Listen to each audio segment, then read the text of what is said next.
Ang estudyanteng ito, na may bigat lamang na 2 tonelada, ay kalilipat lang sa isang paaralan para sa mga estudyanteng may problema. Ang nagpakilala sa kanya sa paaralan sa simula ay ang kinatawan ng klase, isa sa mga magiging posibleng asawa ng malaking matabang lalaki sa hinaharap. Sa hinaharap, makukuha rin niya ang atensyon ng pinakamagandang blonde sa paaralan. Araw-araw pa siyang pupunta para kulitin ng matabang lalaki na gustong makipag-date sa kanya. Kung tatanggapin ito ng lalaki, maaaring maging isang malaking gulo ito. Pero matindi ang paniniwala ko na sa huli, mas gusto ng matabang lalaki ang mga brunette. Sa kantina, sinubukan ng ilang estudyanteng may problema na guluhin ang sikat na leader ng unang taon. Tinulak pa nga nila ito, pero iniligtas siya ng ating dambuhalang matabang lalaki. Ang ating bida ay hindi nagsusuot ng kapa, siya ay may bigat na 2 tonelada. Nagpatindi ito ng galit ng mga lalaki, kaya bumalik sila upang pahirapan siya. Ngunit sa isang malamig na tingin lang, lahat sila ay nanlamig ang kanilang mga tuhod. Bumalik ang kapayapaan sa matabang lalaki. Gayunpaman, may isa pang problema ang sumulpot. Nakuha niya ang atensyon ng isang malaking isda. Pagkatapos niyang sirain ang hierarkiya sa paaralan, siya ay mapaparusahan ng isang pagtama sa mukha. Sa simula, naisip niya na napakabagal ng lalaki, kaya madali siyang nakailag. Ang susunod na suntok na parating ay sadyang napakalakas at may kakayahang magdulot ng matinding pinsala. Ngunit naaalala ang pangako niya sa kanyang ina na magtapos ng mapayapa, huminto siya at tinamaan ng direkta sa mukha.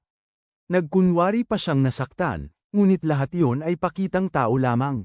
Gusto ng babae na pumunta siya sa infirmary, ngunit hindi man lang niya naramdaman ang suntok na iyon. Sa silid-aralan, tila kinukutsa siya ng lahat dahil sa kanyang katabaan. Parang si Truck Kun siya na nakaupo sa silya. Ganoon siya kalaki, ngunit ang lahat ng panunukso ay malapit ng matapos. Matapos tangkaing saktan ng isang nang-aapi ang isang mahina at lubos na mab-aigo, nagalit siya ng husto dahil pinagtatawanan siya ng lahat at nagpasya siyang ilabas ang galit niya kay sino. Hindi alam ng pasaway na ito ang malas na sasapitin niya sa araw na yon. Ang matabang lalaki namin ay nanatiling nakatayo tulad ng dingding ng isang kastilyong hindi matibag.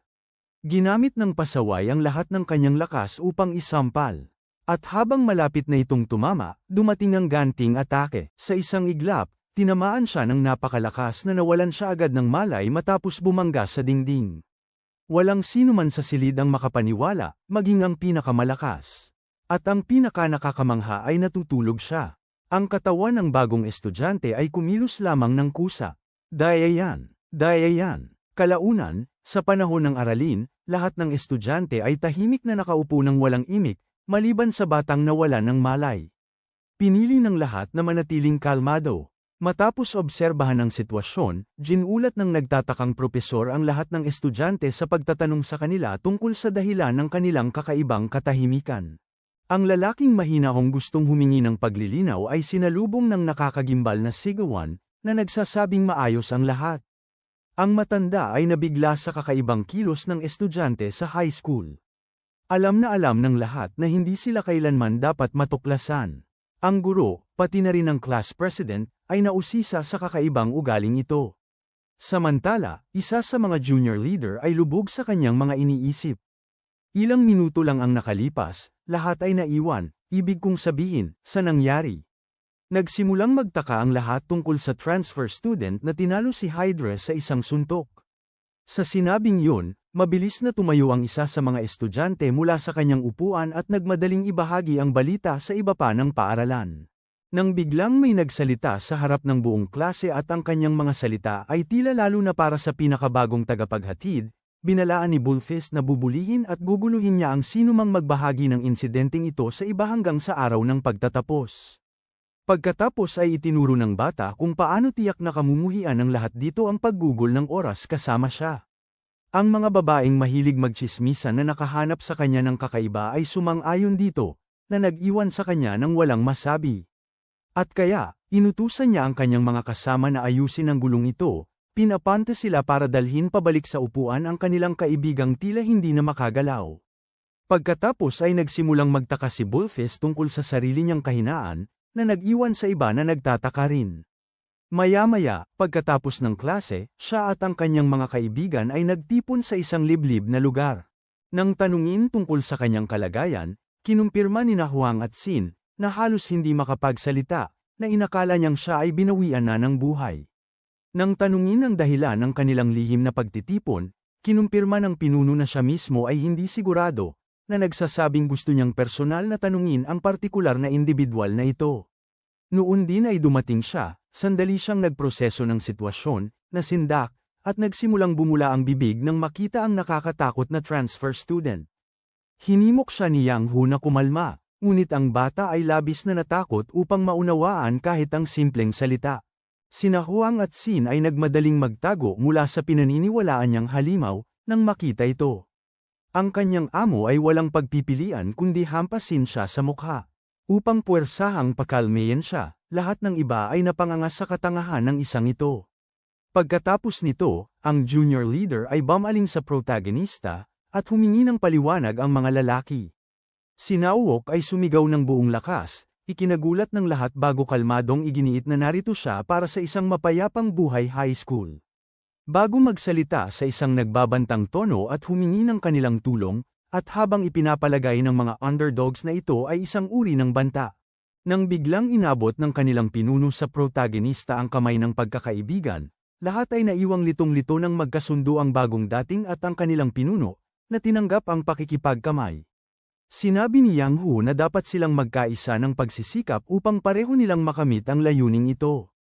Ang natitirang miyembro ng gang ay nagulat kung gaano kapayapaan natapos ang usapin, kaya pinatunayan ni Bullfist na ito ang tamang gawin dahil ang bago niyang kaibigan ay mabait na tao. Isa sa kanila ang sumubok na makipagtalo na ng gulo pa rin ito sa kanila, ngunit sinabi ng pinuno na sila ang unang gumawa ng problema, kaya hinimok niya silang magpatawad at magkasundo, at kaya isa-isa. Nagpakilala ang pangkat ng magkakaibigan sa bida at nakipagbati sa kanya, maliban sa walang malay. Maya-maya, tinanong ng isa sa mga estudyante ang mataba kung alam niya ang lahat ng patakaran sa lugar na ito, ngunit nang hindi ito sumagot, napagtanto niyang binale wala nang matangkad ang lahat ng ito. Dahil doon, ipinaliwanag ng batang lalaki kung paano ang lahat ay sumusunod sa isang partikular na hanay ng mga patakaran sa paaralang ito. Ipinaliwanag kung paano natuto ng mag-isa ang bida ng maraming patakaran, ngunit dapat niyang tandaan na ang mga grado ay sumusunod sa isang sistemang hierarchy, at bawat isa ay may inaasahang pinuno. Pagkatapos ay ipinaalam ng batang lalaki sa kanya na ang pinuno ng kanilang promosyon ay kamakailan lamang na halal. At nang tanungin tungkol sa kanyang pagkakakilanlan, ibinunyag niyang siya ang barber ikong kayumangging oso. At tinanong ang nagpapaliwanag kung ang katayuan ni Duke Party ay hindi matututulan, kaya nilinaw niya na ang kanyang titulo bilang pinuno ay maaaring alisin sa kanya ng sinumang makakatalo sa kanya sa isang solong laban, sa kabila ng pagiging mahirap ng gawaing ito.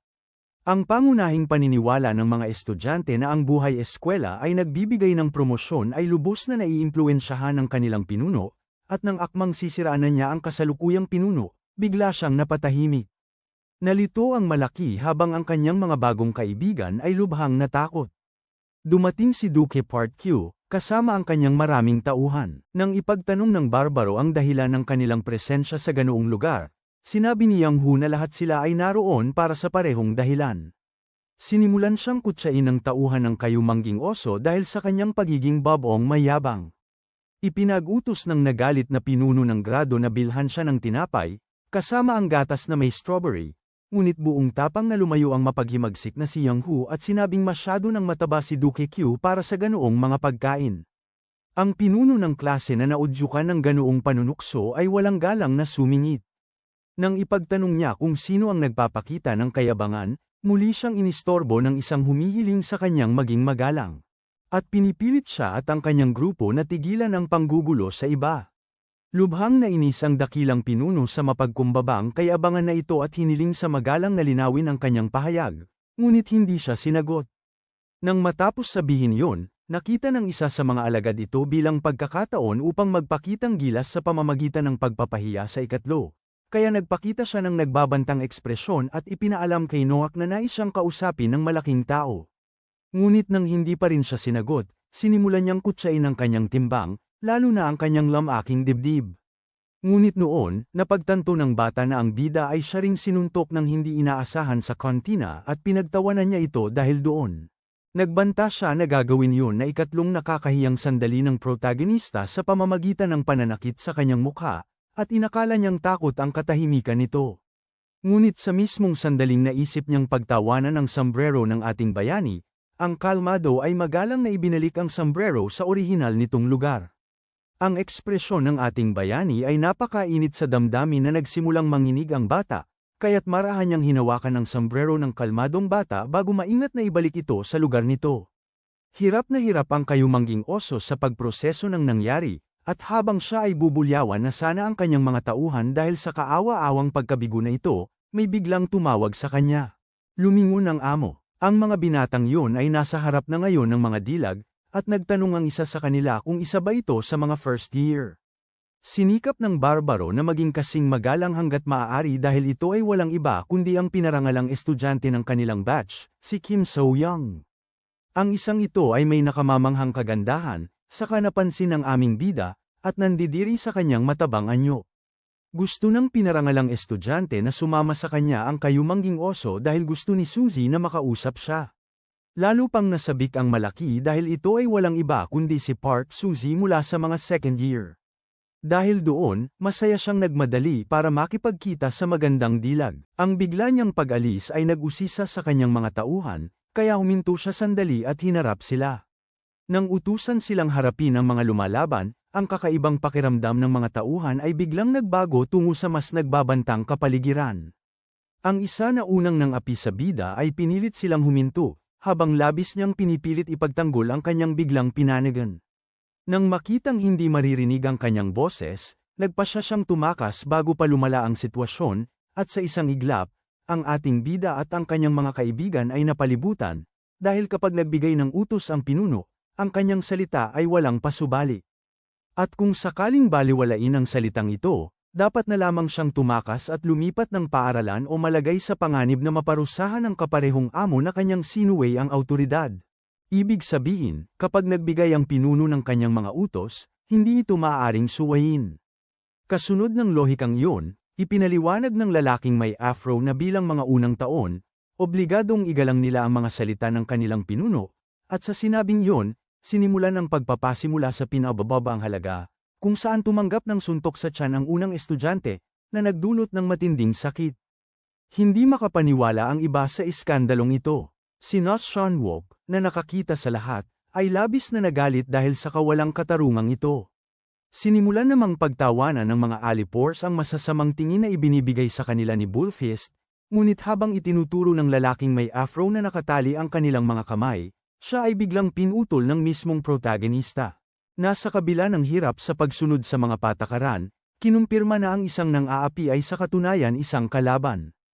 Isa sa mga estudyante na nabastusan sa marangal na mga salitang iyon ay nagpakita ng galit sa bayani, na iginiit na batas ang mga salita ng kanilang mga pinuno, ngunit napatahimik ng magtaas ng boses ang mataba. Ngayon, kinumpirma ni Wook na ang mga nambubuli ay kanyang mga kaaway, at dahil doon, nagpasya ang ating bayani na pamahalaan ang mga nang-aapi. Samantala, sa ibang bahagi ng paaralan kung saan nagaganap ang isang mahigpit na pagpupulong, kinumpirma ni Zombie sa kanyang mga nakatataas na opisyal nang itinalaga ang Brown Bear bilang pinuno ng mga unang taon. Nagpatawa ito ng sobra-sobra sa isang tao. Pagkatapos ay tinanong ng isang tao ang batang blonde kung sino, sa palagay niya, ang mananalo sa isang labanan sa pagitan niya at ng bagong junior leader. Kinumpirma ni Young Jun na ang Brown Bear ay isa pa ring mahinang junior. Mabilis na bumaba sa kanyang upuan ang galit, dahilan upang hindi mapakali si Zombie habang tinatanong niya ito upang linawin kung naniniwala ito sa kanyang tagumpay o hindi. Kinumpirma ng blonde at iginiit na ang matangkad na nakasuot ng pulang kamiseta ay kakaiba sa kanyang promosyon. Sa oras na yun, ang bida, na nagpahayag na kalaban niya ang tauhan, ay nagpasya na simulan ng paggapi dito, at kaya tumalon siya sa hangin bago kumuha ng posisyon ng pakikipaglaban na sinundan ng pangalawa. Dahil sa kanyang galaw ng paa, lahat ay naisaayos. Lahat ay napatanong dahil ito ay step dance, isang sikretong teknik na nagkukubli sa sarili, kilala bilang nakatago sa usok na nagpatangay sa paningin ng lahat. Inakala ng isa sa mga masasamang tauhan na nakita niya ang galaw ng malaking bayani, kaya agad siyang sumubok na umatake. Ang kanyang malakas na atake ay tahimik na naglaho sa usok. Ang nalilitong masamang tao ay hindi mahanap ang matabang bayani, na biglang lumitaw sa kanyang likuran at bumulong sa kanyang tenga, na ikinagulat niya ng husto. Sa mismong sandaling yun, ang tauhan ay tumilapon sa pader, at habang hindi pa makapaniwala ang iba pang miyembro ng grupo sa nangyari, isang pangalawang lalaki ang nabigla at natalo sa isang suntok. Hindi maproseso ng may afro ang sitwasyon. Lahat sila ay nasa awa na ngayon ng isang mabait na nilalang na patuloy na nagtatago sa loob ng usok. Ang estudyante ay natigilan, sinasabing ang ganoong teknik ay itinuturing na pandaraya, ngunit sa mismong sandaling yon, natagpuan niya ang kanyang sarili na mag-isa sa isang walang katapusang dagat ng puti. Ngunit nang mawala ang usok, ang may afro, na naiwang tulala, ay nahirapan paniwalaan ang kanyang sariling mga mata. Kasabay nito, sa isang ligtas na lugar, sinimulan siyang pagsabihan ng mga kaibigan ng protagonista dahil sa kanyang mga ginawa, na ikinagulo ng kanyang isip, dahil pinili nilang tumakas sa halip na lumaban. Isa sa kanila ang nagkumpirma na sila'y tiyak na mapapahamak dahil ang kanilang paglabag sa tuntunin ay magiging dahilan para mamagitan ang mga nakatataas. Kinumpirma naman ng pinuno na haharapin sana niya ang sitwasyon kung hindi ito na unang ginawa ng bida, at kailangan nilang mag-ingat sa susunod nilang gagawin. Lahat sila ay labis na kinilabutan dahil tiyak na siyasatin ng mga nakatataas ang kanilang krimen. Tanging doon lamang napagtanto ng pinuno na may nawawala. Samantala, pabalik sa afro, natagpuan ng bata ang sarili sa presensya ng isang napakalakas na aura. Nang makita ang karilagang ito, agad na ipinalagay ng tauhan na siya ang tunay na pinuno ng grupo. Ang individual na ito ay walang iba kundi isang kawawang Hydra na kakagising lamang mula sa sapilitang pagtulog. Nang tanungin kung ito nga ba talaga ang pangunahing salarin, buong pusong pinatunayan ito ng estudyante kay Brown Bear, sinasabing sila ay sinaktan ni Huang at Sin. Ngunit may pagdududa ang pinuno. Pinatunayan ng mga tauhan kay Brown Bear na talagang inatake sila ng mukhang mahina, at siguro ay naglalaro lamang ito ng kaisipan para itago ang katotohanang siya ang tunay na pinuno. Humingi ng paumanhin si Hydra, sinasabing wala siyang ideya sa nangyayari, bago siyang umiti ng may masamang hangarin at muling pinatunayan ang kanyang kamangmangan. Itinuro naman ng takot na tauhan ang masamang ekspresyon sa mukha ng di umano'y pinuno. Kaya't nagmukha siyang baliw sa paningin ng kanyang boss. Muling tinanong ni Park Ki-dok kung siya nga ba ang nasa likod nito, ngunit muling itinanggi ni Huang at Sin, nagtataka kung nagpakita nga ba siya ng masamang ngiti. Sa sandaling yun, may pumasok sa gusali, at habang kinukwestiyon ni Brown Bear ang binata, kinumpirma ng bagong presensyang ito na malinaw na hindi si Hydra ang hinahanap niya. Lumingon ang Ninth Riga na boss. Pinilit ng kanyang mga tauhan na dinala nila ang tunay na Miver. Mabilis silang pinatahimik ng kanilang galit na superior. Sa sinabing yun, napagtanto ng mga tauhan na nagkamali ang boss at napagkamalan nitong ang isang inosenteng estudyante ang pangunahing salarin sa isang sandali ng pagkabigla. Kaya, tuluyan ang napagtanto ni Brown Bear na imposibleng ang payat na blonde ang nakatalo sa kanyang mga tauhan, ibig sabihin si Bullfist lang ang natitirang suspect. Muli silang nagkaharap. Nag-isip si Park Ki-dok kung ano ang dapat niyang hilingin upang makabawi sa kawalang katarungang ito. Ngunit nang walang sumagot, napagpasyahan niyang banggitin ng mga nakatatanda, sinabing magkakaproblema si Bullfist at ang kanyang grupo kung sila ay mangingialam, kaya kaagad siyang humingi ng paumanhin. Tinuring ito ng mga kasamahan na kahinaan sa pagkatao at nagsimulang pagtawanan siya, ngunit pinakiusapan sila ng kanilang pinuno na magkaroon ng respeto, na siyang nagpatahimik at nagpakumbaba sa kanila. Nais ni Yang Hu na parusahan siya ng kanyang kaaway at iwanan ang kanyang mga tauhan. Nagtanong si Ki-dok tungkol sa kinahinatnan ng sinuman na kanyang naapektuhan, kaya hindi niya kinumpirma na isusuko niya ang anumang bagay para sa kanyang kalayaan, lalo na't hindi naman siya personal na sinaktan ni Hydra. Iniutos ni Brown Bear na umalis siya. Ang bata, na takot, ay nakatanggap ng senadoryas mula sa kanyang pinuno na nag-uudyok sa kanyang lumabas. Sa nasabing salita, ang nag-api ng kasalanan ay tumayo at pinasalamatan ang kanyang pinuno bago tuluyang lumabas ng silid. Pagkatapos ay inalala ng dakilang pinuno ang mga salita ni Bullfist at hiniling sa kanyang mga tauhan na huwag ibuhos ang lahat mula pa sa simula. Nang makita kung gaano kasabik ang mga tauhan sa matinding labanan na ito, pinaghandaan ni Yang Hu ang pinakamasama. Ang unang estudyante ay tumakbo papalapit kay Bullfist at agad itong sinipa sa tiyan. Naramdaman ng binata ang sipa bago siya bumagsak sa kanyang likod. Pagkatapos ay naghanda ang bata at muling sinipa ito sa tiyan. Hindi makapaniwala si Brown Bear nang sinimulang year-okan ng kanyang mga tauhan ang kanyang kalaban. Ngunit nang makita niya kung gaano ito kahusay magtagal, bigla na lamang nagalit si Brown Bear. Si Afro, na nagkakasiyahan sa oras niya, ay biglang hinawakan sa balikat at basta na lamang itinapon palayo ng kanyang malupit na pinuno. Sa pagkakita nito, inasahan na ni Bullfist ang pinakamasama. Nakita kung gaano kahusay ang pagtanggap ng binatilyo sa pananakit. Nagpasya rin ang pinuno na saktan siya. Pagkatapos, hinawakan niya ang binti ng binata at naghanda upang baluktutin ito. Lahat ay natigilan sa takot ng ipahayag ng kanilang pinuno na hindi dapat lumaban si Yang Hu at dapat itong sumunod ng masunurin. At matapos sabihin yon, isang kakilakilabot na bagay ang idinulot. Di nagtagal pagkatapos, ang mga papalapit na kaibigan ni Bullfist ay nagmadaling lumapit sa kanyang higuan at natigilan sa takot sa kanilang nakita. Binati sila ng binatilyo ng nakangiti. Siya, na nasa kaawa-awang kalagayan, ay masaya na makita ang kanyang mga kaibigan. Lubos na nagalit si Jung Tai sa kalupitang ito, ngunit pinatunayan ng amo na isinara na ang usapin. Na may mainitan ng dugo na gustong maghayganti, ngunit pinigilan lamang ng kanilang pinuno. Hindi maintindihan ni Jung Tai kung paano naging kalmado si Yang Hu, sinasabing hindi katanggap-tanggap ang sitwasyon kung saan siya inilagay, lalo na ang nabali niyang binti. Sinabi ni Bullfist na nasugatan ang kanyang binti dahil sa aksidente sa motorsiklo, at habang naniwala sa kanya ang iba, may pagdududa pa rin si Jung Tai. Dahil doon, tinanong niya ang kanyang boss tungkol sa susunod na hakbang, ngunit ang nasa ospital ay nagsabing wala siyang ideya. Nang ituro kung paano maaaring muling saktan siya ni Brown Bear at ng kanyang mga tauhan, pinakalma ng binata ang kanyang grupo, sinasabing mag-a-apply siya sa BTS kapag ganap na siyang gumaling. Muli niyang pinagtibay ang kanyang mga salita at pinayuhan ang kanyang mga kaibigan na laging mag-ingat sa kanilang sarili. Ang terminong BTS ay nakalito sa bagong dating. Isa sa mga lalaki ang nagsabi sa boss na huwag na silang pansinin at ang sarili na lang niya ang intindihin.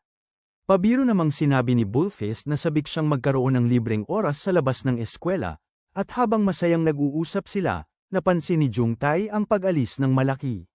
Lahat ay nakatutok sa sugatang pinuno at pagkatapos ay napansin ng higanti na lumabas ng silid bago lumayo. Saktong noon, may biglang lumapit sa malaking lalaki, agad na nagtatanong kung saan ito patungo. Sa puntong yon, tumigil si Lok sa paglalakad. Hinimok ng bata ang mataba na itigil ang anumang ginagawa nito. Ikinatwiran ni Jung Tai na ang pangunahing tauhan ang may kasalanan sa nangyari doon, sinabing agad siyang ibebenta ng buong grupo kung hindi dahil sa kanilang kapitbahay. Pagkatapos ay sinabi ni Jung Tai na hindi kailanman itinuring ni Bullfist na kaibigan ang aming bida, kaya siya nito hinikayat kapalit niya. Nagbanta ang bata na kung kailanman siya gumawa ng eksena, agad niya itong irereport sa mga nakatatanda, kaya siya nasuklian ng matalim na tingin na ikinagulat niya. Humingi ng paumanhin si Noah, sinabing isa siyang bastos at nasisiyahan siyang umasta ng ganoon. Nahirapan ang estudyante na umintindi, kaya humingi ang pangunahing tauhan ng 3 araw para planuhin ang mga bagay-bagay. Pinatunayan niyang kailangan lang niya ang maikling panahong ito. Bago niya muling pinatunayan yon, sinundan ito ng karaniwang malamig na katahimikan ng ating bayani. Nahirapan si Jung Tai na i-proseso ang katatapos lang na pangyayari. Pinawi ni Noah ang pangamba ng bata habang sa wakas ay inihayag niya ang kanyang kaliwang braso. Hindi makapaniwala ang bata sa kanyang nakita. Mahirap maintindihan ang kanyang nasaksihan, dahil ipinangako ng nagpakita nito na babawiin niya ang kanyang mga pagkakamali. Nais ng ating bayani na bigyan ng leksyon ang sinumang mananakit sa kanyang mga mahal sa buhay. Lahat ay nakatanggap ng abiso, kasama na ang nasugatang si Bullfist. Naisimula na ang sistema ng target sa labanan ng BTS. Lahat ay naiwang nagtataka nang ipahayag ang isang itinakdang labanan sa pagitan ng mga mag-aaral sa unang taon. Ang pinuno ng mga unang taon, si Brown doon, ay hiningan ng laban ng isang partikular na kalaban na nagpahanga sa lahat, dahil ito ay walang iba kundi ang mismong estudyanteng transfer, na binyansagang underdog.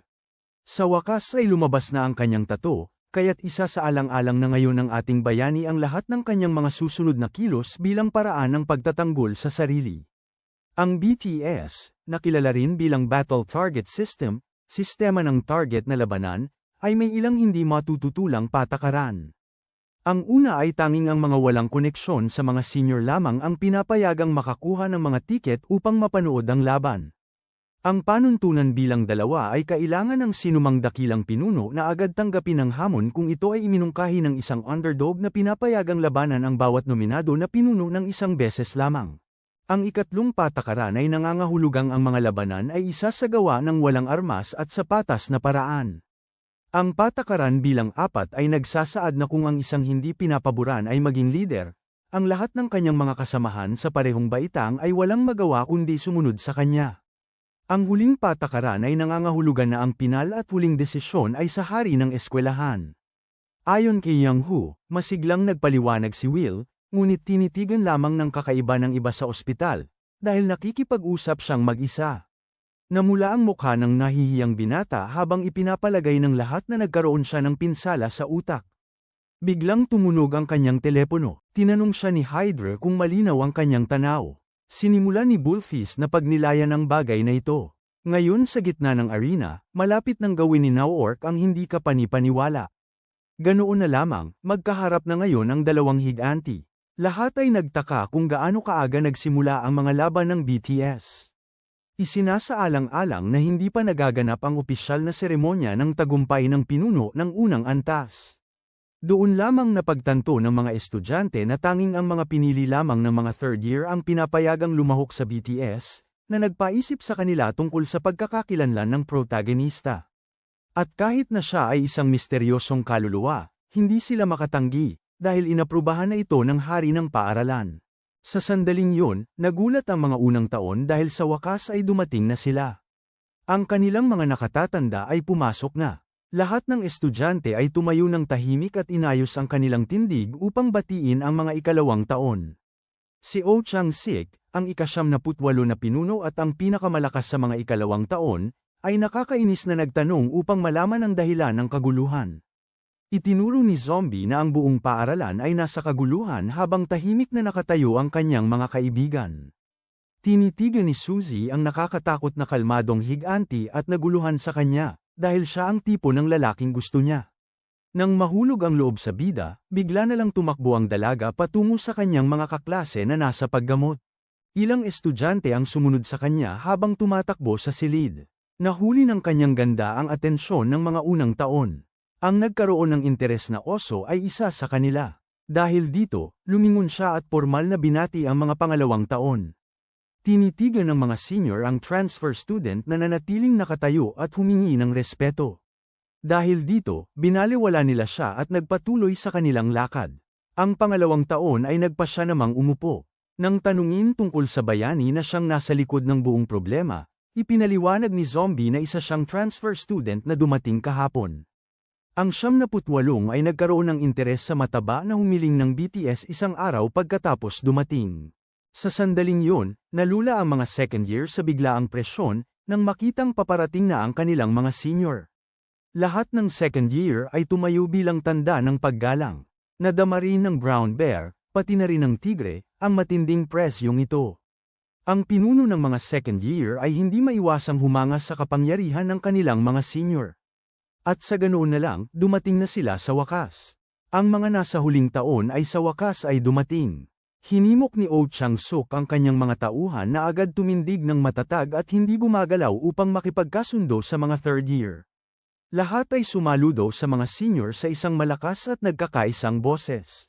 Nakita ni number 4 na masyadong maingay ang pagbati, habang itinuro ni number 6 kung gaano nakatagal mula noong huling BTS. Mukhang pagod si number 5, habang nanatiling hindi natitinag si number 3. Itinuro ni Kim Tae-hee kung gaano kahirap makita si Chang-suk.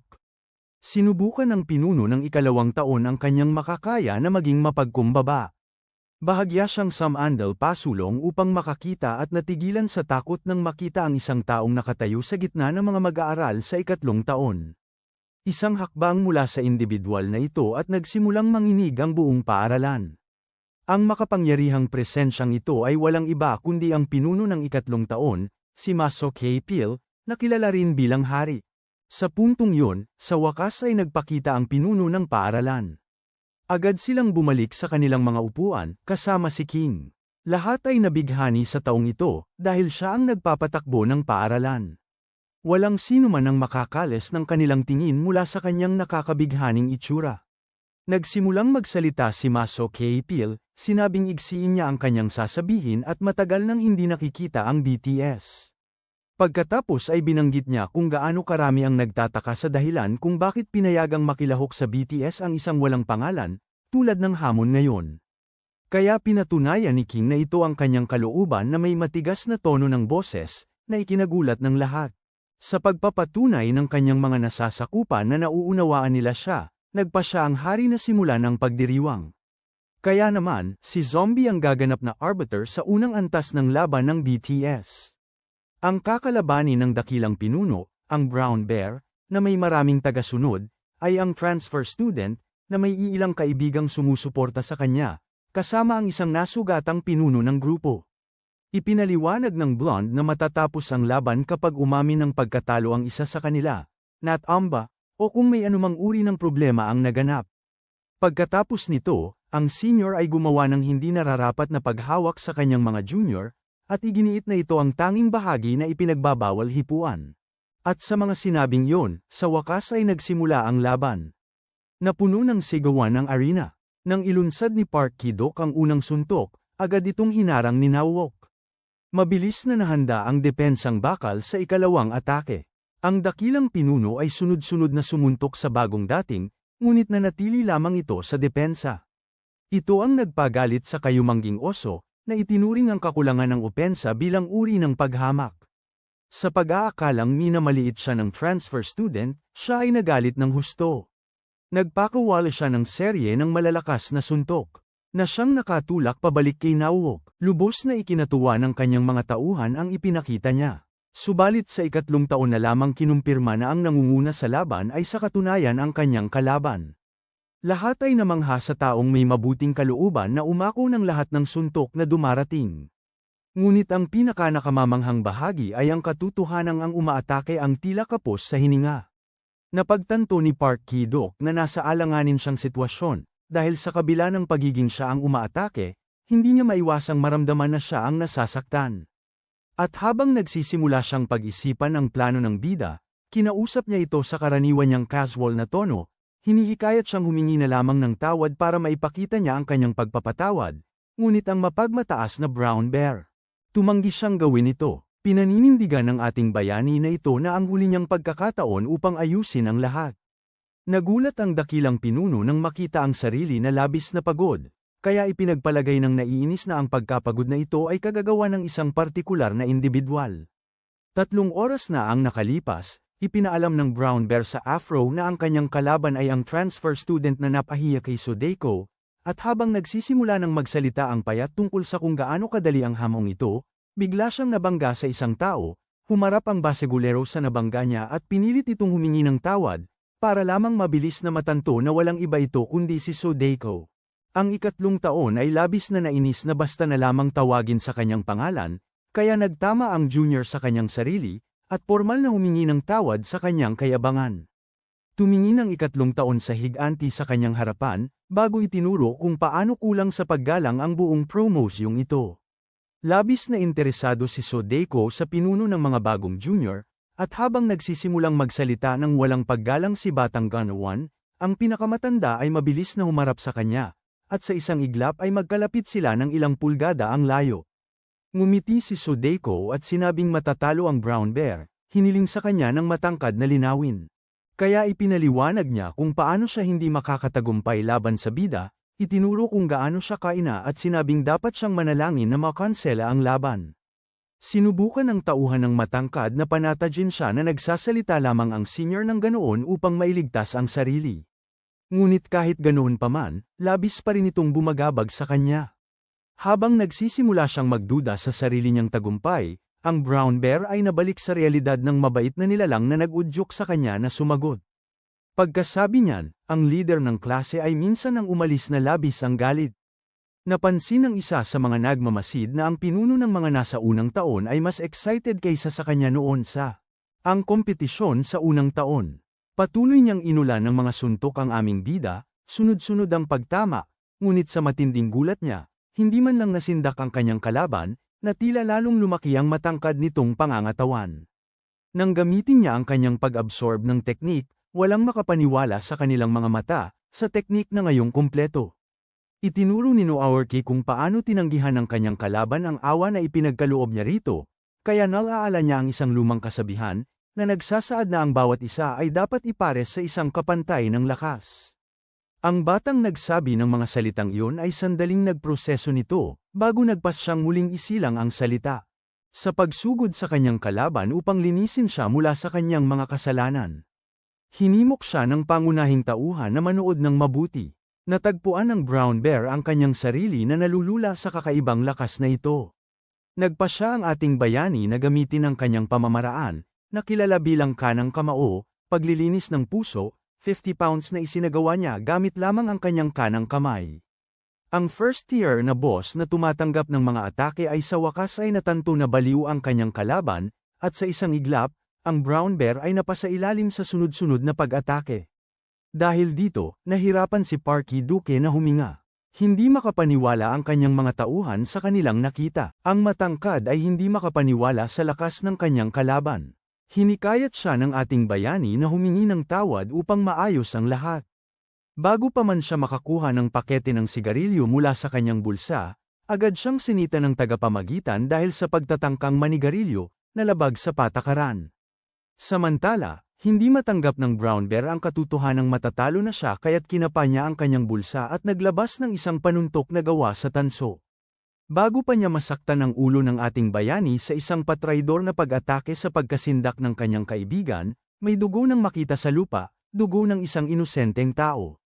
Sa pagkakita nito, walang makapaniwala sa kanilang mga mata, kaya't sumigaw sila na ang brown bear ay lumabag sa patakaran, nang makita kung paano siya gumamit ng sandata upang patumbahin ang kanyang kalaban. Ang mga nakasaksi ay labis na nagulat sa takbo ng mga pangyayari, habang nahihirapan si Susie na maniwala sa kakapanganap.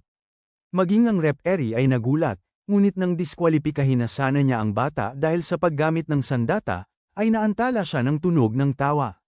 Sinubukan niyang tawagin ang cheetah, ngunit naantala na naman siya.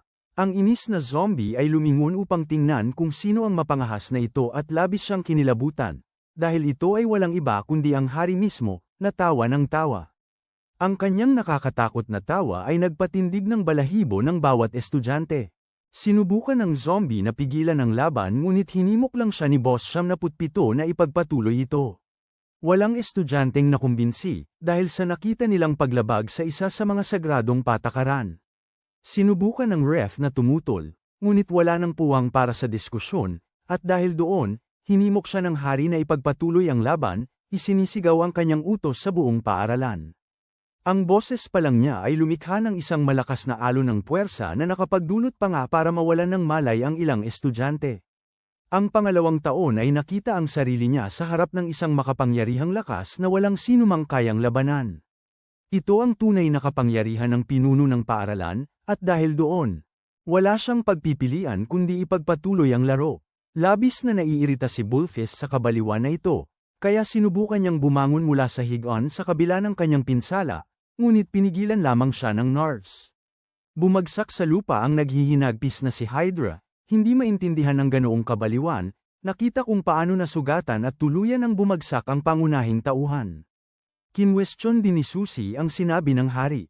Samantala, ang brown bear, na nawala sa sarili, ay inalala ang mga salita ni Sadako tungkol sa pagiging mas mababa niya sa transfer student.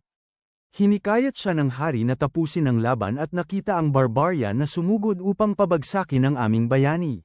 Ngunit sa mismong sandaling yun, may nagligtas sa mataba sa pamamagitan ng pagsalo sa suntok gamit ang kanyang mukha bago bumagsak sa lupa. Ito ay walang iba kundi si Yang Tai, na ginulat ang kanyang kaibigan sa kanyang kabayanihan. Sa kabila niyan, nakita ng kasalukuyang pinuno ng baitang isa ang dalawang tila wala ng pag-asa na nakahandusay sa lupa sa harap niya, na nagdulot sa kanya ng pagkalito. Ngunit sa sandaling yun, hinimok siya ng makapangyarihang pinuno ng paaralan na tapusin ang laban. Noon, may isang lalaking nagbubuhos ng galit sa pamamagitan ng pananalita at pananakit sa isang tao. Ito ay walang iba kundi ang batang Parky Duke, na kinasusuklaman ang buhay at tinatawag na walang silbi ng lalaking ito. Ilang taon ang lumipas, habang nakikipaglaban, hindi niya maiwasang makita katwiran sa kanyang mga salita. Ang bata ay nagpakawala ng isang malakas na suntok na nagpanalo sa kanya laban sa kanyang kalaban.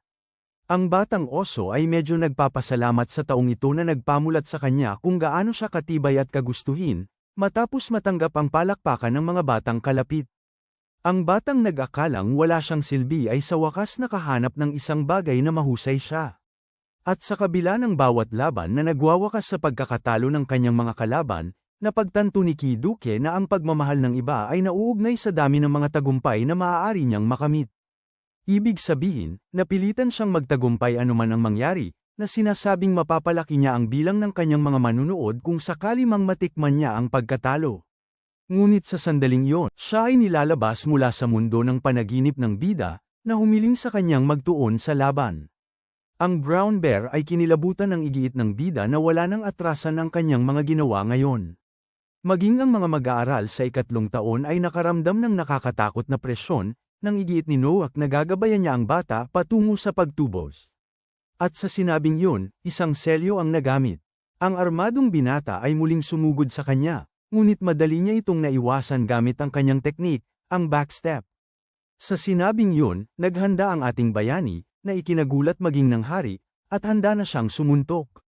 Ang matinding kontrakatotohanan ay sa wakas ay ibinuhos. Lahat ng manunood ay natulala, lalo na si Kiduke, na natagpuan ang kanyang sarili sa harap ng isang napakalakas na puwersa. Sa ganoon na lang, damapo ang huling suntok, at sa pagwawagi ng underdog na ito, ang ating bida ay sa wakas kinoronahan bilang boss 99. Noon, si Susie, na tiningnan ng mga kalahok, ay nagkaroon ng mapupulang pisngi dahil nahulog ang loob niya sa ating bilugang bida, na siya ang tipo ng lalaki na gusto niya. Partikular din siyang humahanga sa bilog niyang tiyan. Nang makita siyang tinamaan sa ulo, agad siyang nagpuyo sa galit, na ikinangiti ng mapang-asar ng Korean Beagle, na nagpahiya ng kaunti sa kanya. At nang nasa laban ng ating bayani, napagtanto niya na tama ang kanyang pinili. At dahil doon, sa wakas ay ginawa ng dalaga ang kanyang pasya. Makalipas ang ilang sandali sa paaralan, ang ilang estudyante sa unang taon na pumasok sa kanilang klase ay lubos na naguluhan matapos makita si Susie ng mga estudyante sa ikalawang taon. Lalo silang nagulat na makita siya sa kanilang simpleng silid-aralan. Sinubukan ng isa sa mga estudyante na bawiin ang kanyang upuan mula sa kanya, ngunit pinagsabihan lang siya nito sa isang matatag na tono dahil sa paglakas ng loob na kausapin siya. Ang batang lalaki, na nasisiyahan sa kanyang mga salita, ay nagpasya na hayaan siyang patuloy na umupo doon. Nang makita ang masungit na ganda na casual na nakikipag-usap sa protagonista, lahat ay nakaramdam ng inggit sa kanyang kahanga-hangang swerte.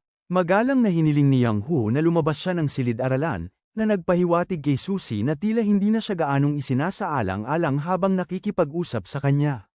Nagpasya ang bida na tanungin din siya ng parehong bagay, na sinasabing malapit nang dumating ang guro. Si Susie, na nagulat kung gaano kabait na estudyante ang kanyang bagong iniibig, nagpasya na paalisan siya ngunit sinabing kailangan muna niya ang numero nito. Sa sinabing yun, pinaalis siya ng babae, na sinabing kokanteke niya ang kanyang sinta mamaya. Lahat ng lalaki ay nakaramdam ng matinding inggit nang marinig ang magandang si Susie na tawagin ang leader ng klase ng ganoon. Samantala, ang pangulo ng klase, na tahimik na pinanood ang lahat, ay tiningnan ang hawak at nadismaya. Maya-maya, isang estudyanteng tumatakbo ang pumasok sa isang klase ng unang taon at ipinaalam sa kanila na inutusan ng bagong pinuno ang lahat na magtipon sa auditorium. Ang mga dating alagad ng brown bear ay nasindak nang makita kung gaano nila kasama ang pakikitungo sa bagong namamahala. Ngunit ang ibang mga estudyante ay tila inaabangan ang pagtitipong ito. Dahil dito, lahat ng mga siga ng unang taon ay lumabas sa kanilang mga silid-aralan at nagtungo sa auditorium. Pagkabukas ng pinto, nakita nila ang kanilang sarili sa harap ng nagbabantang hagdan, gayon din ng isang napakalaking likuran. Ang mga estudyanteng hindi pinansin ang dahilan sa likod ng pagtitipon ay nasumpungan na napakabigat ang kapaligiran. Ang dalawang map-ambo bully ay partikular na balisa. Ngunit nang batiin ng amo, ang naka-afro ang unang bumati pabalik, at kaya pagkatapos ng kaunting katahimikan, ang bagong pinuno ay sumigaw ng buong lakas. Agad na nagpakita ng kapangyarihan sa ibang estudyante. Ang mabait na nilalang ay nagsabi na hindi siya pinuno kundi isang simpleng bata mula sa kabisera, at kaya tumalon siya mula sa entablado upang makapantay sa kanila, na sinasabing dapat silang magkasundo mula ngayon. Ang mga siga ay nahirapan sumunod. Ipinaliwanag ni Noah kung paano niya ayaw na maging amo nila kundi kaibigan na lang. Lubos na natuwa si Bullfist sa kabaitan na ito. Gusto niyang makita nila siya bilang isang makakatulong sa kanila sa oras ng pangangailangan, sinasabing sila ay siguradong mapipilitang umasa sa isa't isa balang araw. Iginiit niya pagkatapos na ang lahat ay may silbi at dapat nilang ipamuhay ang kanilang buhay ng may layunin mula ngayon bago sila pagbawalan na magnakaw sa ibang bata. Pagkatapos ay hiniling ni Noah na laging tandaan na ang isa ay dapat ipares sa kalaban na may parehong antas. Sa huli, iginiit ng magiliw na higanti na dapat silang lahat ay magsisi ng sabay-sabay upang makapagtapos ng payapa, at hiniling sa lahat ng sumasang-ayon sa kanya na sumigaw ng, "Ako." Pagkasabi niyon, huminga siya ng malalim, at siya ang unang sumigaw nito, ngunit sinalubong lang ng naguguluhang katahimikan. Ang ilan sa mga nahihiyang estudyante ay ipinalagay na ito ay isang uri ng hiyaw ng digmaan. Doon lang ito isinigaw ni Yang Tai, na sinundan ni Yang Hu pati na rin ni Huang Ensin. Ang buong klase ng ating bida ay positibong tumugon sa kanyang kahilingan, at dahil doon, lahat maliban sa Ai na buong lakas na isinigaw sa harapan ng kanilang bagong pinuno, na naiwang nasiyahan. Napagtanto ng bata kung gaano kabuti ang puso ng bida, na sinasabing siya ay isang kahanga-hangang tao, di tulad niya. Nagsimulang tumano ng paggalang si Yang Tai sa bata mula sa kabisera, at ganoon na nga. Nakakuha si Noah ng isang hukbo ng mga bagong kaibigan.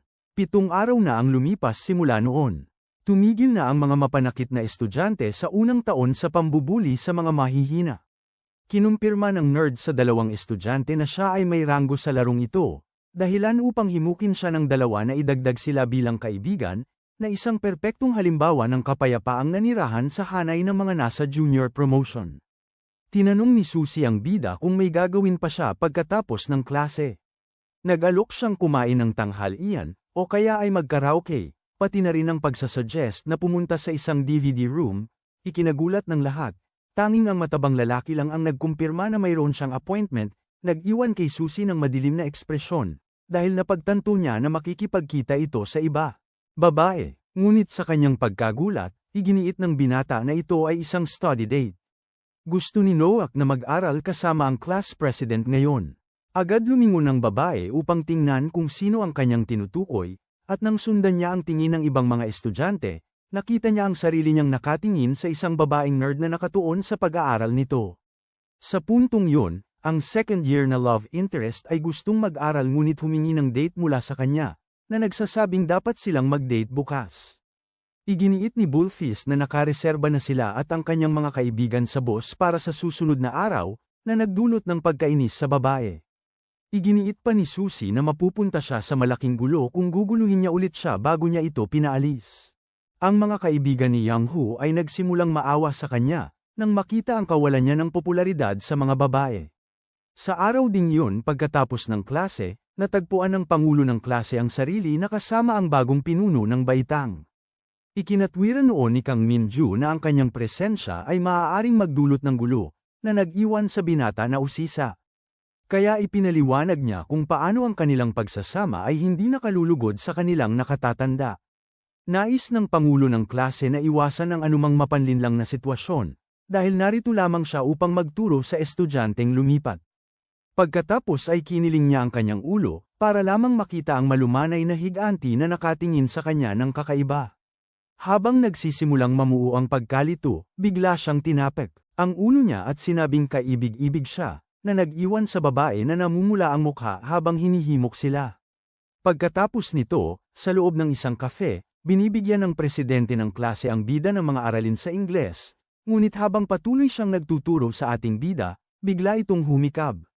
Nang makita ito, nagpa siya ang babae na itigil ang aralin para sa araw na yon, na walang naging problema sa lalaki.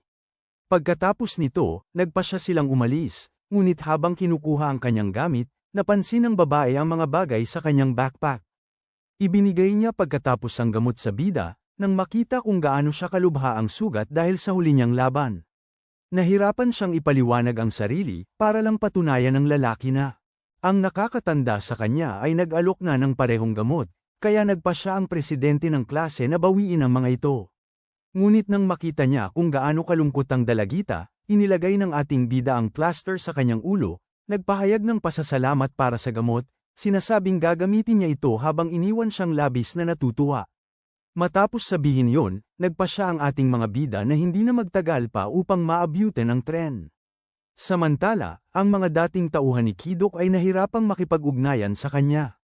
Isa sa kanila ang nagtanong kay Afro tungkol sa kanyang opinyon sa bagong amo. Itinuro ng pangatlo na siya ay isang mabait na tao na madali nilang pakisamahan, gayunpaman nahirapan ng bata na paniwalaan ito, habang binanggit niya ang maluwalhating panahon na mayroon sila sa ilalim ng brown bear, ngunit sa sandaling yun, nabangga ng estudyante ang isang tao. Agad na humingi ng tawad si Afro sa kanyang kapabayaan. Nagpasaring ang lalaki, sinasabing labis ang sakit ng kanyang braso, kaya't muling humingi ng tawad ang bata bago siya umalis. Saka lamang inutusan ng matandang lalaki ang bata na lumapit. Napagtanto ni Afro na siya ay nasa isang mahirap na sitwasyon, hinimok siya ng kanyang kaibigan na panatilihing mapayapa, dahil ang pakikipag-away sa wala ay magdadala lamang ng problema. Wala nang nagawa ang bata kundi sumang-ayon sa lohikang iyon habang muling humingi ng tawad sa lalaki. Nagsimula itong kutsain siya dahil sa pagiging napakagalang bago sinabing ang buong henerasyon na ito ay walang modo. Sinubukan ng kaibigan niya na mamadjitin ng mahinahon, sinasabing pagkakamali nila yon. Subalit bigla siyang sinaktan ng matandang lalaki dahil sa paghingi ng tawad para sa kaibigan niya.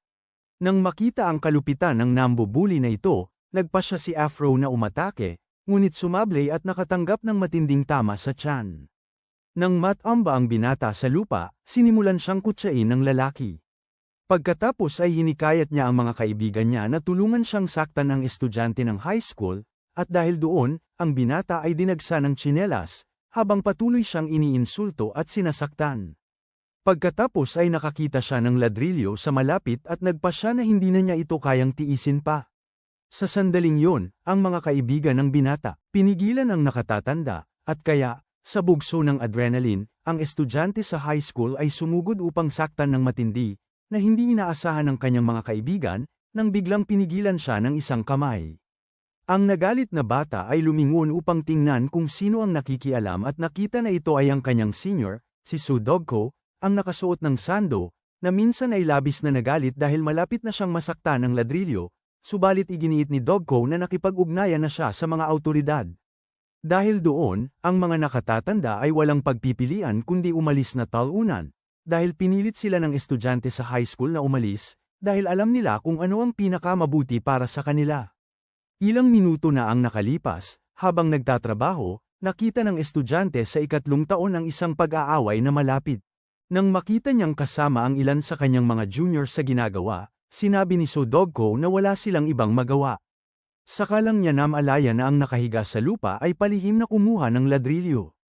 Nang malaman niya ang plano nito, wala nang nagawa ang senior kundi sumugod, upang pigilan ang isang pagpaslang. Maya-maya, pinasalamatan ng mga junior ang kanilang senior, na sinabi namang walang anuman yon, ngunit yumuko pa rin sila at muling nagpasalamat. Itinaas ni Afro ang kanyang sombrero upang tingnan kung nandoon pa ang senior. Nagpa siya si Sudogko na magsalita, ngunit habang naghihintay ang mga takot na junior ng parusa o sermon, pinayuhan lamang niya sila na huwag sirain ang kanilang buhay dahil sa isang pagkilos. Na iniwan silang lubos na nagpapasalamat. Pagkatapos noon, sa wakas ay umalis na ang estudyante sa ikatlong taon. Doon napagtanto ni Sudogko na umasta lang siya na parang matanda, para lang tawagin ang kanyang amo, na nag-apura sa kanya, kaya napilitan siyang bumalik agad sa trabaho. Pagkatapos noon, nagpa siya ang mga lalaki na umuwi matapos ang mahabang araw. Nang gabing yun, pinakiusapan ni Afro ang iba sa group chat na magsaya sa kanilang gabi habang hinahanap niya ang nawawalang leader. Doon lang nakita ng high schooler ang isang babae na may kasamang tatlong lalaki. Nang mapagtanto niyang pamilyar ang figura, lalo siyang nainis, dahil paulit-ulit na niyang pinakiusapan nito na huwag dalhin ang mga kasintahan nito malapit sa kanyang bahay. At natulala sa takot ng matanto ang nangyayari, dahil ang tatlong lumalapit sa kanya ay hindi rin estranghero.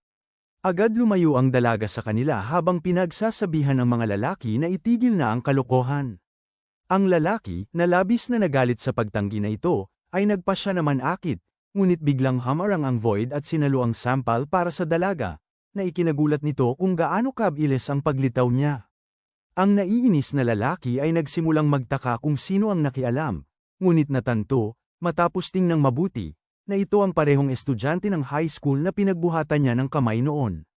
Labis itong ikinagalit niya dahil inakala niya na ang minor de edad ay isang mapanligalig. Hinikayat sila ni Afro na umalis, sinabing nakipag-ugnayan na siya sa mga awtoridad, na lalong nagpagalit sa lumabag sa batas, nang makita kung paano inakala ng binata na ang pagbanggit sa pulis ay sapat na para takutin sila. At sa puntong yun, malakas niya itong pinatamaan sa tiyan, dahilan upang mapahandusay ito sa lupa sa tindi ng sakit, sa labis na takot ng dalaga. Desperadong sinubukan ng estudyante ng high school na bumangon. Sinigawan ng dalaga ang lumabag sa batas dahil sa kanyang ginawa, at sa labis na pagkabuisit sa dalawa. Nagpasya ang lalaki na harapin ang mga ito, sinimulan sa dalaga na mabilis niyang nilapitan, ngunit muling namagitan ang binata at pinrotektahan ito gamit ang kanyang katawan. Sa ikalawang pagkakataon, na nagpatamba sa kanya sa lupa gaya ng dati. Muling nagalit ang basegulero sa high schooler, kaya't malakas niya itong sinipa sa mukha bago pinagsisipa. Ngayon, nasa ilalim ng kapangyarihan ng delinkwente, gaya ng dati, labis na nainis ang binata. Sa sandaling yun, nakakita siya ng isang bato sa malapit. Nang makita ito, ang unang pumasok sa kanyang isip ay gamitin ito bilang sandata upang tuldukan na ang pagpapahirap ng kanyang nang-aapi. Noon lamang niya naalala ang matatalinong salita ng kanyang senior. Labis na nainis ang binata nang maalala ang isang bagay na napakawasto sa pinakamababang sandali niya. Noon lamang narinig ang tunog ng isang pito. Ang mga delinkwente ay sa wakas natagpuan.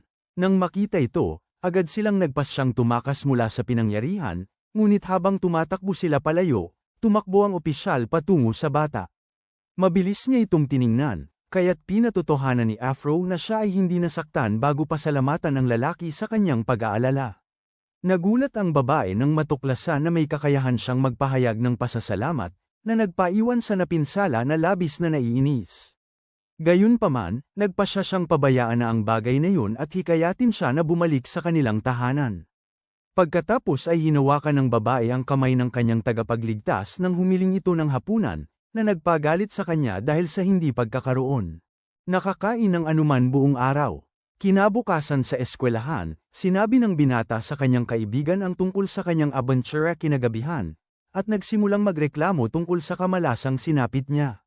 Sa sandaling yun, isa sa tatlo ang naiwan na nag-aalerto, dahil ang amo kasama ang kanyang mga kaibigan ay papalapit sa kanila, kaya naman inayos nilang tatlo ang kanilang tindig at lumayo sa daan. Dumaan sa kanila ang amo kasama ang kanyang mga tauhan. Pagkatapos ay binuksan ni Afro ang kanyang mga mata upang tingnan kung umalis na nga ang namamahala, ngunit nakita niya ang malumanay na higanti na nakatitig sa kanyang kaluluwa. Nagtanong ang natatakot na bata kung may problema. Pinatunayan ni Boss 79 na sila, hindi na kailangang tumabi. Naguluhan si Afro, dahil ipinaliwanag ng bida na hindi dapat ginagawa ang ganoong mga bagay sa pagitan ng magkakaibigan. Pagkatapos ay kinausap niya ang batang kilala bilang Daoko, nagtataka kung paano alam ng amo ang pangalan nito, tinanong siya tungkol sa kanyang mga sugat. Nang sabihin ni Afro na nahulog siya sa hagdan, sumagot ang kanyang amo ng ga, na lalong nagpagulo sa kanya. Muling sumigaw ang bida ng ga, hinihingi ang pangalan ng nanakit sa kanya. Sinubukan ni Daoko na manatili sa kanyang kwento. Ngayon, ilong sa bago niyang kaibigan, tinanong ng ating bida kung nagsipilyo na siya ng ngipin. Pagkatapos ay, sigaw ni Ai, tinatakpan ng inaapura niya, para mawala ang nakatatakot na hininga at laway nito. Pinatunayan din ng iba pang mga lalaki na handa na rin sila. Nagulat ang tatlong delinkwente sa biglaang suportang ito. Galit na galit si Noak dahil may nagpakitungo ng masama sa kanyang kasamahang si Daoko. Kalaunan, ang pangunahing tauhan at ang kanyang mga kaibigan ay lumabas upang hanapin ang taong pinag-uusapan. Mukhang masigla at maligaya ang bahaging ito ng bayan. Dumating si Hydra na nagmamadali at tinanong ang kanyang mga kaibigan kung may narinig silang kakaibang ingay. Naintriga ang mga lalaki. At gayon nga ang kanyang pinatunayan. Ito ang tunog ng kanyang batang dugo na bumubulusok sa kahanga-hanga at kasiya siyang lugar na ito. Habang tumatakbo siya, sinasabing male late siya sa pag-uwi, nakita niya ang isang magandang ginang. Agad siyang nilapitan ni Hydra. Ngunit bago pa man siya makakilos, agad siyang pinaalis ng babaeng nandidiri, tinawag siyang hanggal. Patuloy niya itong ininsulto dahil sa inis na naglakas loob pa itong lumapit sa kanya. Matapos ang lahat ng yon, umalis siya, sinasabing kasuklam-suklam ang mukha nito. Dahil doon, hindi maiwasang kawan ng mga kaibigan ng binata ang nangyari sa kanya, dahil medyo malupit ang karanasang iyon. Pinatunayan ni Daoko sa protagonista na hindi niya kailangang sang-ayunan ang mga ganitong bagay para sa kapakanan nila. Sumang-ayon ang kanyang kaibigan, sinasabing hindi sila sigurado kung naroroon ang nang-aaway sa lugar na ito, nagmumungkahi na bumalik, para lamang nang pinuno na sabihin na dapat silang magsaya pagkatapos nito. Sa sandaling yon, sa wakas ay natanong ni Afro ang lalaking kanilang hinahanap. Dahil doon, tinawag ng ating bayani ang kanyang kaibigan, at mariing hinimok silang kumilos. Dahil doon, nagtungo ang mga mag-aaral sa high school sa lokasyon ng FOG. Ang mga gwardya sa pintuan na nakakita sa kanila ay pinagsabihan silang umalis dahil walang manggagawa sa minahan ang pinapayagan sa loob. Ipinahayag ng malumanay na higanti na mayroon silang hinahanap sa loob, ngunit ang mga nasa pintuan ay walang pakialam. At kaya ang ating bayani ay walang ibang pagpipilian kundi gamitin ang kanyang pamamaraan. Mata ng sexing tigre, mabilis niyang inutusan silang tumabi, at agad na, ang mga dating nagbabawal sa mga high schooler na pumasok ay malugod na tinanggap ang ating bayani sa loob ng gusali. Samantala, ang kanyang mga kaibigan na nakasaksi sa lahat ay nahirapang intindihin ang pangyayaring naganap sa mismong harapan nila. Samantala, sa loob, nagkakalampagan ang mga tasa. Nagpapakasaya ang siga at ang kanyang mga kaibigan. Kinumpirma niya sa babaeng kasama niya na nakasalubong niya ang parehong nakakainis na lalaki kahapon, at nang itanong nito kung ano ang nangyari, buong pagmamalaki niyang inangkin na tinuruan niya ito ng leksyon upang matuto. Sinabi ng babae na nakakatawa ito, ngunit pagkatapos ay nabigla. Biglang naramdaman ng lahat, takot, at tumingin sa pintuan, para lang makita ang matatalim na mata na nakatitig sa kanila. Pagkasabi niyon, pumasok si Boss Siyam sa silid. Nang makita ang Afro, nakilala ng nakatatandang lalaki ang high schooler at agad siyang pinagtawanan, sinabing tiyak na nagsumbong siya sa kanyang mga kaibigan. Nagsimulang makaramdam ng pagkaasiwa si Joko.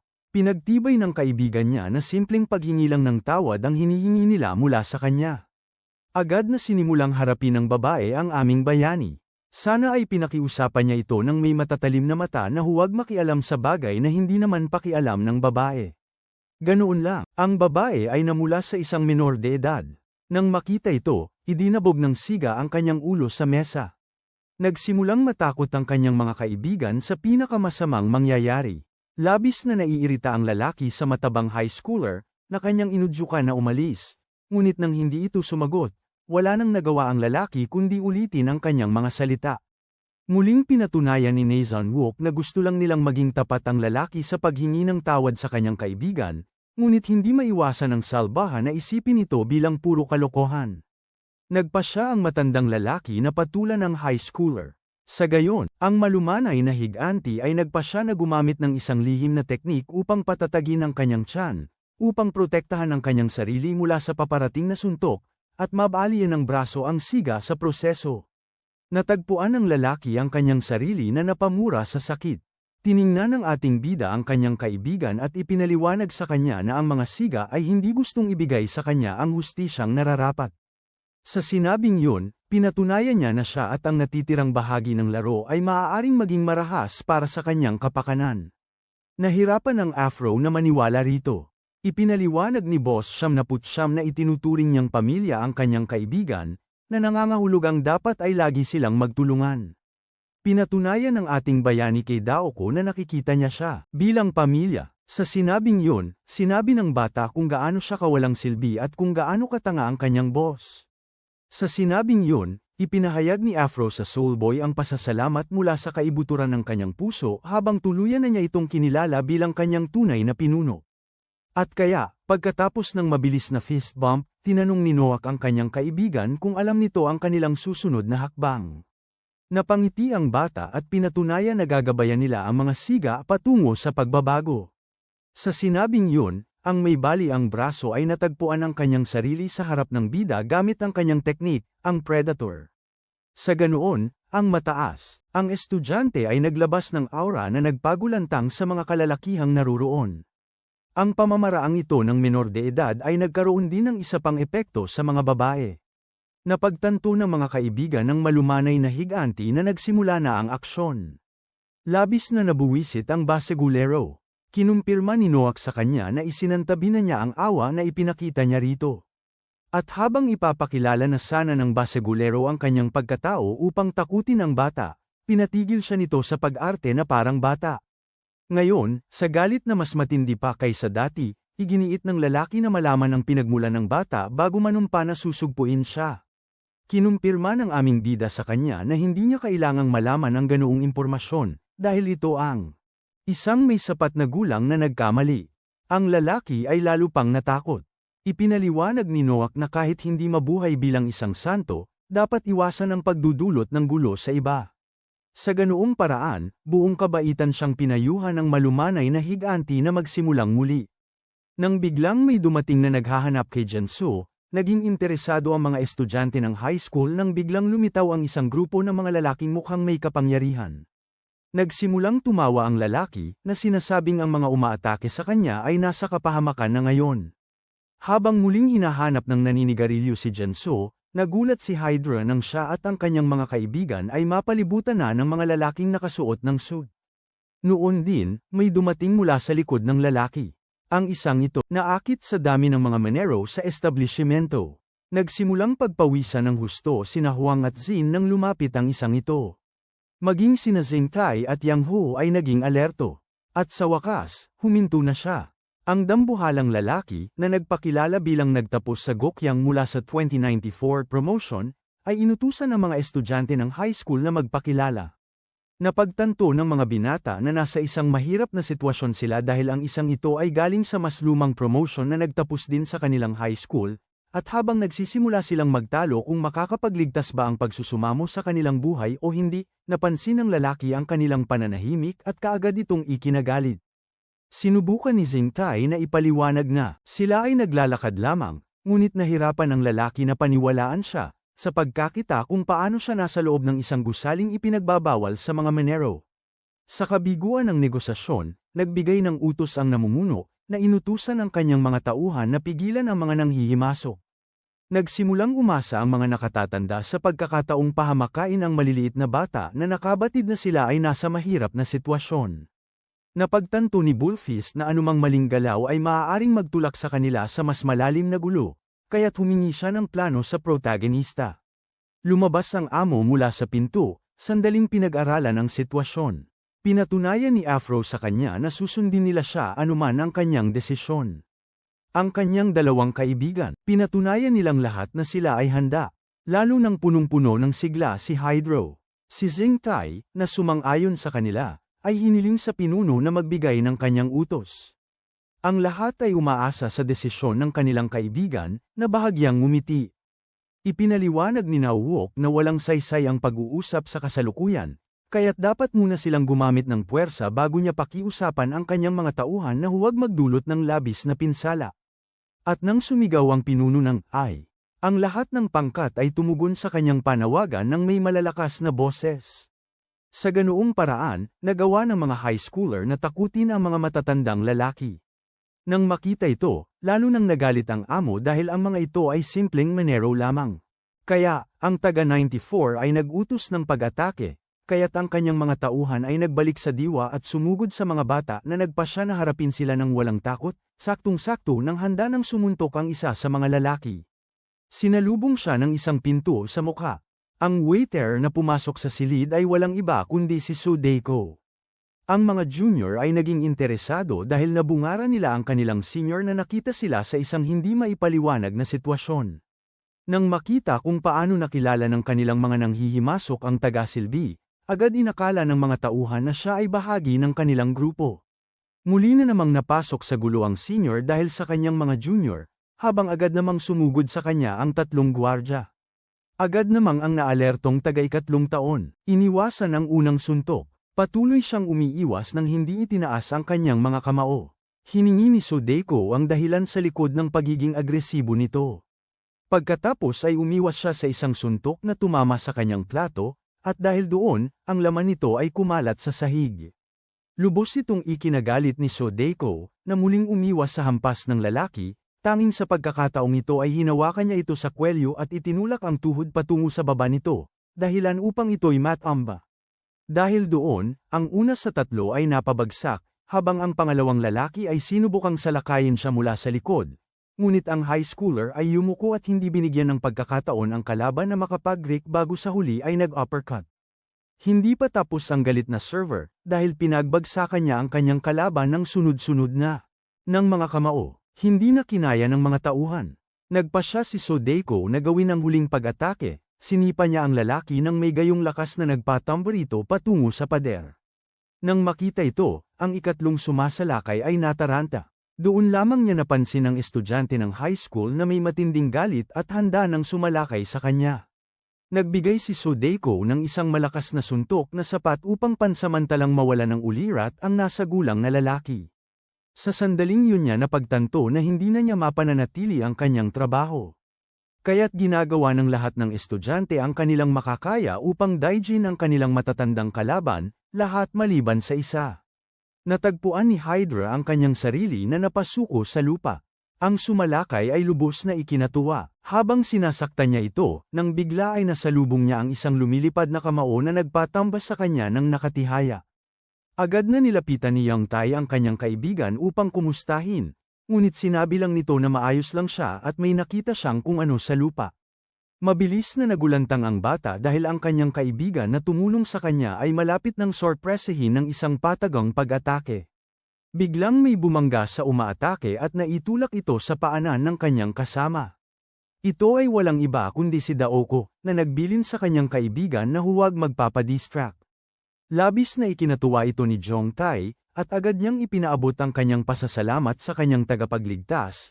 Mabilis na bumangon ang pinatumba ng bata at pinagtibay. Sa mga high schooler na magbabayad sila sa kanilang ginawa.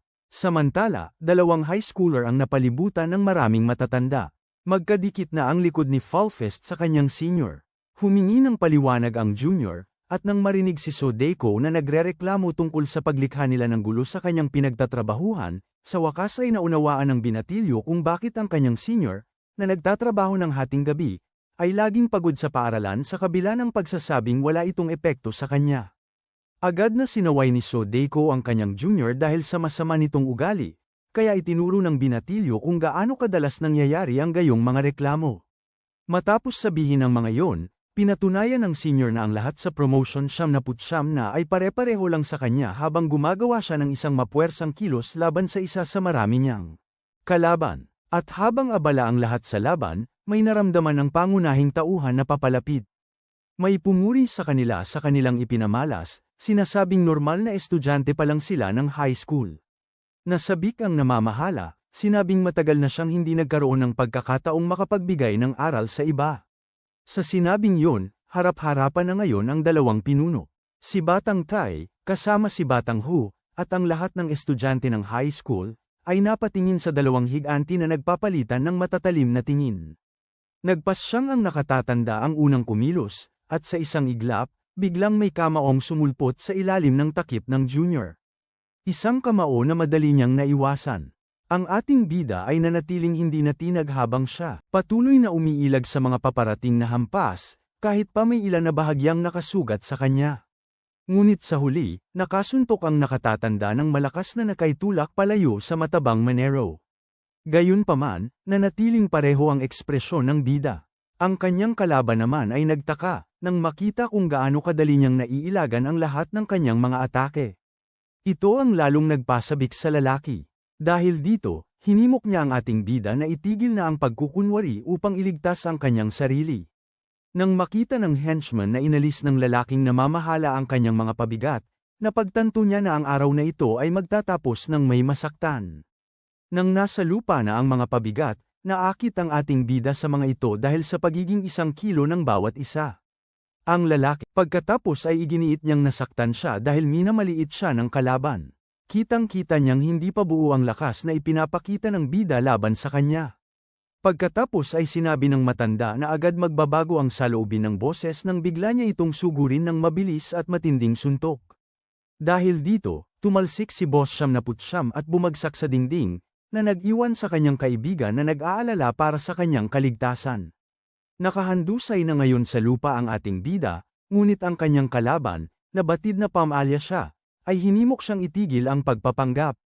Naaliw ang lalaki sa husay ng likas na kakayahan ng binata sa pakikipaglaban. Mabilis na bumangon si Noah at inayos ang kanyang sombrero. Dahil dito, nagpa siya ang matanda na magpatuloy sa pagpapakilala. Nang ipakilala niya ang sarili bilang isang nagtapos mula sa klase ng 2094, si Lee Man-ho. Lahat ay nabigla nang malaman nilang nagtapos ito sa kanilang high school, lalo na mula sa maalamat na klase ng 2094. Ang aming bida ay mapagpakumbabang nagpakilala rin. Si Lee Man-ho, na naintriga sa katotohanang hindi niya pamilyar ang pangalan ng isang kasing lakas ng Calm Giant, ay agad na napagtanto na hindi ito mula sa kanilang probinsya. Mas lalo itong nagpasabik sa lalaki habang hinihimok niya ang kanyang kalaban na lumapit. Sinabi ni Sien Wook na tinataya niya ang antas ng kanyang kalaban batay sa mga atake nito at, nang magpas siyang seryosohin ng laban, mabilis niyang nilapitan ang pagitan nila. At tinanong ang isa na nanatiling alerto kung tama ba ang kanyang ginagawa.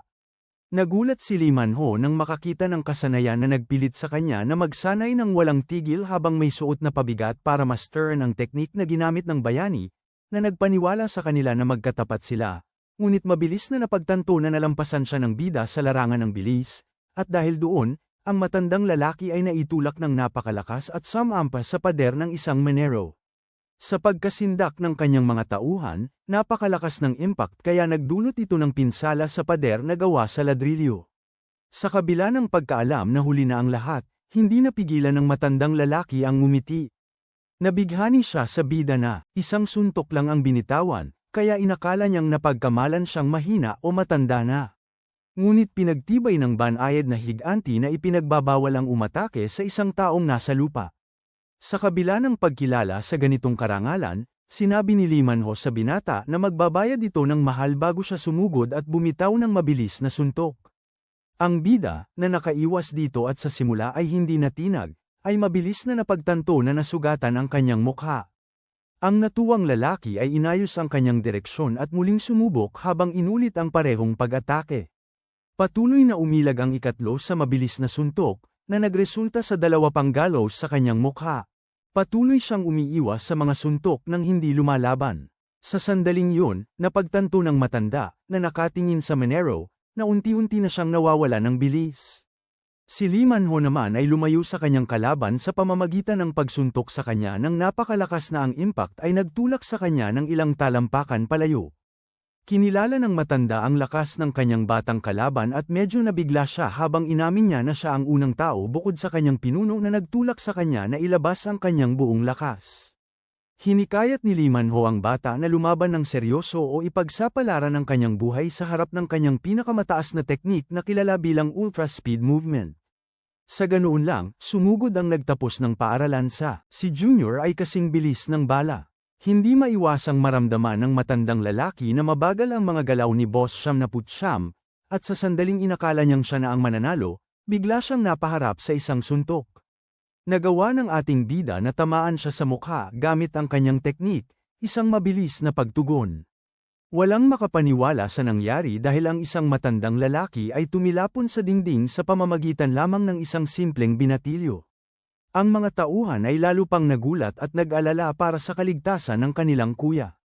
Narinig ni Lee Man-ho mula sa isang matanda na miyembro ng Soul Crew na natalo sila ng Phantom Crew sa kabisera, na binubuo ng dalawang lalaki na patuloy na nagkakamit ng kasikatan sa buong Korea habang ang dalawang alamat ay nagsasalanta ng lahat ng nasa kanilang landas.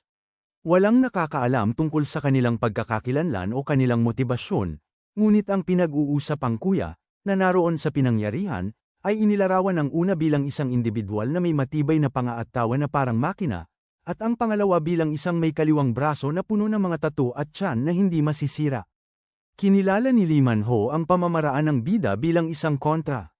Nang mapagtanto na ang bida ay akma sa paglalarawan ng kuya, mabilis na napagtanto ng nagtapos na siya ay nasa presensya ng mga alamat at agad na itinuro kung gaano siya kasalukuyang labis na nadadala.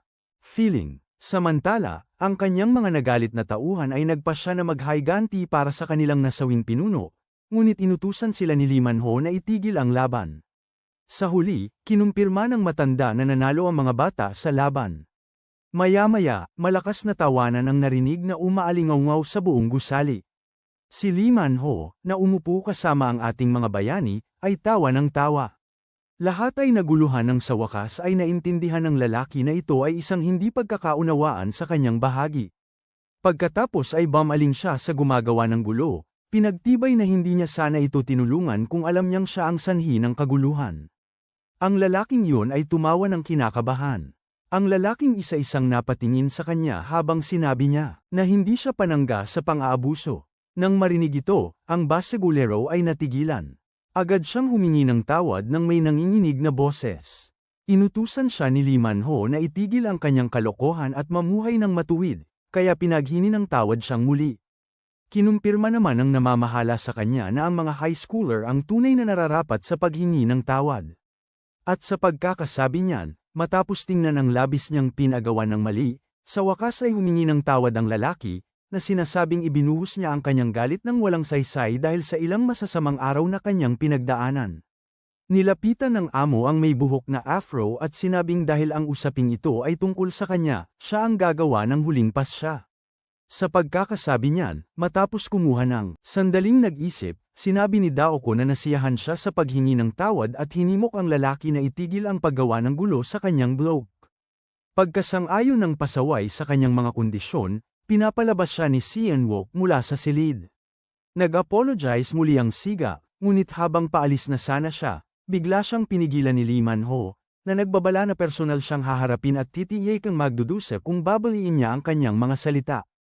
Matapos ang matinding takot na naramdaman, nangako ang lalaki na tutuperin niya ang kanyang salita bago tumakbo ng mabilis mula sa silid. Nagulat ang lalaking may afro nang makita kung gaano kabilis na ayos ang mga bagay-bagay. Sa sinabing yon, ipinaliwanag ng nagtapos sa junior na siya rin ay may kasalanan at binigyan sila ng kanyang card sakaling kailanganin nila ang kanyang tulong, na nagsasabing babayaran niya ang doble ng kanyang utang. Mahigpit din niyang ipinag-utos na itala nila ang kanyang numero sapagkat tiyak na darating ang panahon kung kailanganin ang kanyang tulong. Pagkasabi niyon, sinabi ni Lee Man-ho sa kanyang mga tauhan na dapat na silang umalis. Agad na sumunod ang lahat sa taong hinahangaan nila. Nang makaalis ang mga matatanda, sinabi ni Hydra na napagkamala niya silang mga gangster, isang pagkakamaling ginagawa ng lahat ng mga junior. Pagkatapos ng mahabang araw na ito, iminungkahi ng pinuno na dapat na silang maghiwa-hiwalay. Dahil mayroon silang klase kinabukasan. At habang magpapalam na sana si Young-hoo sa kanyang mga kaibigan, nagpasya si Daoko na magsalita. Siya at ang kanyang dalawang kaibigan ay yumuko bilang paggalang, habang pinasasalamatan ang kanilang mga kasama sa tulong nila. Sa sandaling yun, sinabi ni Bullfist na dapat nilang ipakita ang kanilang pasasalamat sa pagbibigay sa kanila ng ilang oras sa loob ng computer room, ngunit habang pinatunayan ng may afro na imposible ito, lahat ay nadismaya. Nagpasya ang leader na magsalita at ipaalam sa kanila na ang mga kaibigan ay hindi dapat masyadong formal sa isa't isa. Pagkatapos ay tinanong ni Yang Tai ang tungkol sa kanilang senior na pumunta sa kanyang iba pang trabaho, ayon kay Bullfist. Habang nakatutok sa kanyang telepono, si Lee Man-ho ay umalis ng labis na nasisiyahan dahil tumawag ang kanyang amo sa tamang oras. Samantala, sa paaralan, sa loob ng conference room, isang pagpupulong ang ginaganap. Ang kasalukuyang mga pangalawang taon ay mukhang hindi mapakali. Ang pangatlong taon ay tila nag-aalala. Ngunit ang kanilang amo ang higit na nagalit, nang makita niyang bakante ang mga upuan ng kanilang mga nakababata. Isa sa mga magtatapos na taon ang nagpahayag na ang mga freshmen ay pabaya at hindi nag-abalang dumalo sa mga pulong. Ang isa pa sa pinakamalakas ay nagsabi na kailangan nilang turuan ng disiplina dahil mahina sila sa pangungulekta ng pondo. Pagkatapos ay bumaling siya sa boss ng 78, na nagkumpirma na ang mga first-year transfer student na kilala niya ay darating ngayon. Nang tanungin kung sila ay maaasahan, si Chang-sok ay nagkaroon ng madilim na ekspresyon bago tuluyang ngumiti. Samantala, sa pasilyo, isang batang lalaki at isang batang babae ang payapang naglilibot sa loob ng eskwelahan. Pareho silang mukhang panatag. Pininatag ni Boss 78 ang iba pa sa kanila. Iginiit na malapit na nilang mabawi ang kontrol sa posisyon ng nakababatang pinuno.